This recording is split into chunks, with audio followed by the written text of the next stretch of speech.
দুবাগবাজার হাফিজিয়া দাখিল মাদ্রাসার সুনামধন্য সুপার জনাব মৌলানা আবুল কালাম আজাদ সাহেবের সুদীর্ঘ ৪২ বৎসরের শিক্ষা জীবনের সমাপ্তি উপলক্ষে সাবেক ছাত্র,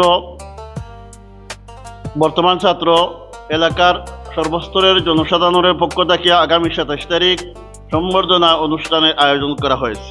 দুবাগবাজার হাফিজিয়া দাখিল মাদ্রাসার অবসরপ্রাপ্ত সুপার জনাব মৌলানা আবুল কালাম আজাদ সাহেবকে আগামী ২৭ তারিখ শনিবার বিদায়ী সম্বর্ধনা দেওয়া হবে।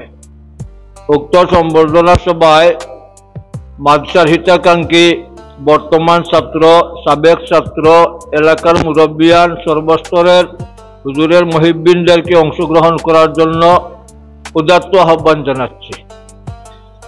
আজকে সম্বর্ধনা অনুষ্ঠান পরিচালনা সংক্রান্ত একটা পরামর্শ সভা অনুষ্ঠিত হয়েছে। এই মুহূর্তে সভার সমাপ্তি ঘোষণার লগ্নে আমি যারা এই সভাকে সৌন্দর্য সাফল্য মণ্ডিত করার জন্য সর্বাত্মক প্রচেষ্টার মাধ্যমে, অক্লান্ত পরিশ্রমের মাধ্যমে একটা সুন্দর পরিবেশ সৃষ্টি করছেন, সবাইকে আমি ধন্যবাদ জানিয়ে সবার সর্বাঙ্গীন মঙ্গল কামনা করে আজকের সভার সমাপ্তি ঘোষণা করলাম। আসসালামু আলাইকুম।